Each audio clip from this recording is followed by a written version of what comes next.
Opening up the prompt.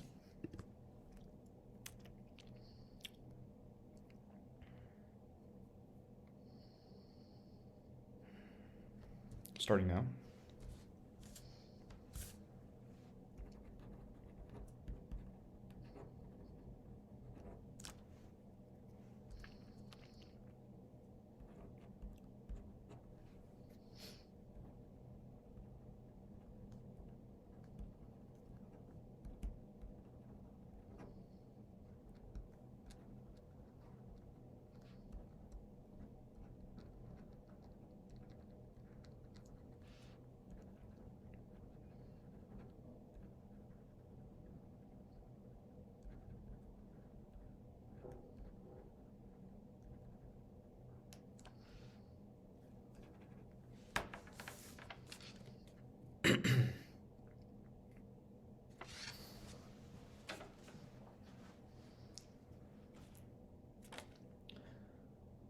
What is your favorite Pixar movie?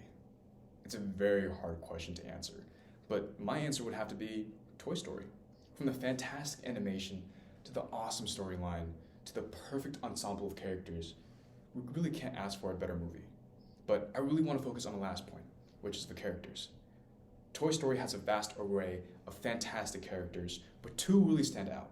And these two make up an iconic duo. The duo consists of Woody and Buzz Lightyear. To give some context, Woody is the first OG character that is seen as Andy's favorite toy, while Buzz Lightyear is seen as the new kid on the block, with all the gadgets and gizmos. And even though we know them now as the iconic duo that oozes charisma and love, they actually started out on a very rough foot because Woody saw Buzz as the toy that was going to replace him, but also at the same time compounding this further by accidentally pushing Buzz off of the ledge and into a bush, seen as an act of retaliation. But even with all of this, these two were able to reconcile the differences because they realized they had the same goal, which was to be with Andy. The story of reconciling differences so that they can achieve the similar goal relates directly to today's quotation by Pierce Hawthorne, which states, "I was never one to hold a grudge. My father held grudges, and I'll always hate him for that." You see, this quotation talks about how grudges are a negative cyclical emotion and that it's our job to break them. And we can see that is exactly the case by looking at two key arguments. First, how it's just bad to hold grudges, not just for ourselves, but for the people around us. And second, how in order to break these cycles of negative emotions, we have to really reflect on ourselves so that we can have room for personal growth.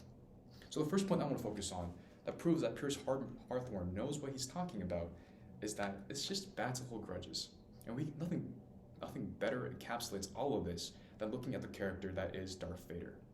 We know him as one of the greatest villains in all the Star Wars series, but before that, he was seen as the chosen one, the little kid that was supposed to take on the Death Star and the Empire and win. However, he wasn't able to do that because Darth Vader, Anakin Skywalker, he acquiesced to his darker side as the people that he grew up with, the Jedi Masters and his own mentor, Obi-Wan Kenobi, he felt that these people were taking advantage of him, that they were taking him for granted. And all of these negative emotions compounded onto each other to the point where, when given the chance, he ultimately turned his back against all of them. And what has that led to? Well, Anakin Skywalker had a one-on-one duel to the death with his own mentor, where he was scarred for life and he lost half of his limbs. And all the Jedi Masters that grew up and trained him, they all either got exiled, assassinated, or disappeared off the face of the earth. But another great example that encapsulates how grudges are bad for everyone is Jeff Winger, which is one of the main protagonists of the hit show Community.